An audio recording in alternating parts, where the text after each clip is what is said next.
Allahu Akbar. Bismillahirrahmanirrahim. Alhamdulillahi rabbil alamin. Arrahmanir rahim. Maliki yaumiddin. Iyyaka na'budu wa iyyaka nasta'in. Ihdinas siratal mustaqim. Siratal ladzina an'amta 'alaihim ghairil maghdubi 'alaihim waladdallin.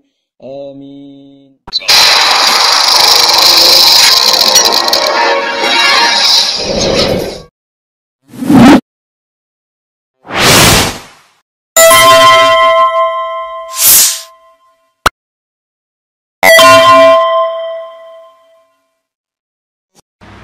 Assalamualaikum warahmatullahi wabarakatuh. Pemirsa, jangankan ijazah, masalah duniawi kan bagi seseorang itu nggak dipalsu. Jadi imam sholat aja itu Fatihahnya, Al-Fatihahnya itu palsu juga loh. Dan itu dilakukan oleh Jokowi. Ya, dia hanya modal takbir saja, Allahu Akbar, gitu kan? Nah, Al-Fatihahnya dikontrakkan kepada makmum, ya, Pak Makmum. Siapa nih yang bacaan Al-Fatihahnya bagus? Nah, saya Pak, ya, saya bisa murotal. Ya sudah, saya tak jadi imam supaya disyuting, ya. Setelah itu, begitu saya takbiratul ihram, Bapak langsung sambung Al-Fatihahnya ya. Ini untuk disyuting ini. Dan keren memang posisinya sebagai seorang imam itu dalam gerakan tangannya itu luar biasa.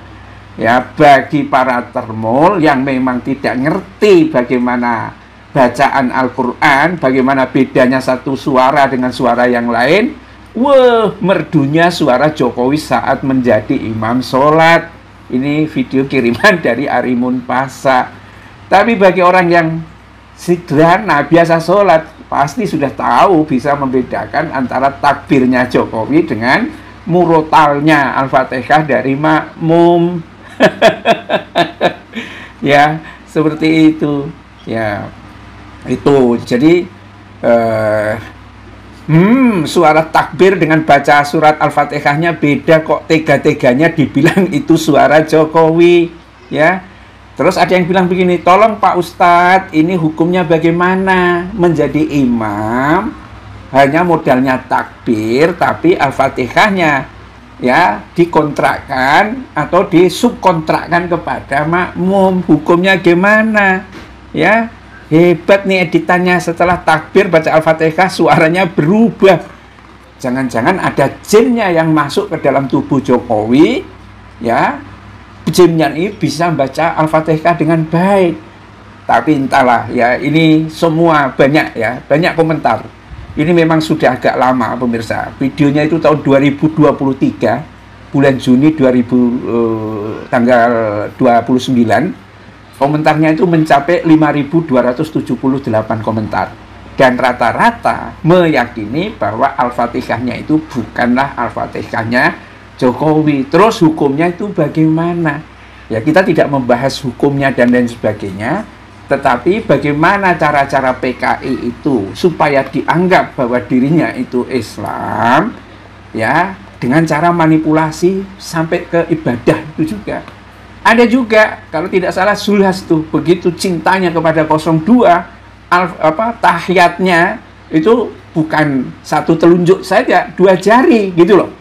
Itu juga dilakukan. Itu karena memang semua orang yang tampaknya kumpul dengan penipu, jadinya penipu semua. Sama yang termul-termulnya itu, ya kan? Termasuk Sylvester Matutina itu. Ketika dikatakan, ente terpidana, belum menjalani hukuman. Dia bilang, aku sudah damai sama JK. Ternyata JK memberikan klarifikasi. Oh enggak, saya tidak kenal itu. Sudah jalani aja. Sekarang ngumpet. Jadi kalau sekarang ijazahnya Jokowi bulat kayak begini, ya pasti saja terjadi, ya kan? Karena kalau Jokowi itu benar punya dokumen aslinya, ya BPKB aja ditunjukkan kepada wartawan. Tapi kenapa untuk ijazah ini enggak, ya?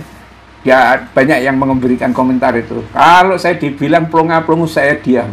Dibilang goblok, diam. Dibilang penipu, diam. Dibilang, tapi kalau disuruh tunjukkan ijazah, saya lawan. Itu kata TikToker, bukan kata Jokowi. Memang berat sekali pemirsa, ya. Dan gertakannya dia untuk melaporkan trio RRT, bukan RRC ya, RRT, Roy Suryo, Rismon Sianipar, dan Tifa, itu tampaknya tidak membuat para aktivis itu kendor, malah lebih berani lagi mau bongkar-bongkar lagi. Dan kabarnya setelah buku Jokowi, Jokowi's White Paper, buku putih Jokowi yang mengupas habis persoalan ijazah palsu, bahkan sejarahnya Jokowi, sampai teknik verifikasi detailnya, sekarang sedang menyiapkan buku tentang kepalsuan ijazahnya Gibran. Apa enggak kejang-kejang itu Jokowi digitukan itu, ya? Dan para termul-termulnya ini kan memang ilmunya enggak ada. Kalau ada buku sebagus itu, kemudian mereka mengumpulkan data, fakta, membuat analisis, membuat buku tandingan, kan sebetulnya menarik. Tetapi karena mereka nggak baca juga nggak, dan lain sebagainya, terus langsung menuding buku ini omong kosong saja, ya diketawakan oleh publik. Terlebih memang Jokowi tidak berani menunjukkan ijazah itu. Karena apa? Memang tidak ada. Kasihan sebetulnya menjadi Bareskrim, menjadi Polda ini. Karena harus melayani Jokowi yang tidak punya ijazah itu, akhirnya dia dirujak sama Rismon Sianipar itu. Lab for Bareskrim Polri ternyata tidak punya alat untuk menguji radiokarbon. Nggak ada rumahnya untuk menguji usia kertas, usia tinta, macam-macam nggak ada. Padahal itu setengah triliun aja, kecil lah. Nggak ada seapa-apanya dari korupsi dari Wilmar apa-apa itu, yang dulu punya proyek bersama Gibran sama Kaisang, dilaporkan oleh Bedila Badrun, yang duitnya dipamerkan di Kejaksaan Agung 2 triliun itu. Jadi memang ini bencana bagi Jokowi. Salah memilih lawan. Harusnya ya Jokowi, ya memang saya ijazahnya palsu, saya mohon maaf, udah deh saya dipenjara habis nggak apa-apa, duit saya diambil sama negara untuk membantu rakyat miskin nggak apa-apa, semua termul masuk penjara nggak apa-apa, ya. Dan ini sekalian saya buatkan daftar, ya, para maling, pejabat yang jadi maling, pengusaha yang jadi maling, ini semua sekalian kita di penjara biar rame begitu. Loh, itu kan jauh lebih baik daripada nggak ngaku kalau ijazahnya palsu. Billahi taufik wal hidayah. Assalamualaikum warahmatullahi wabarakatuh.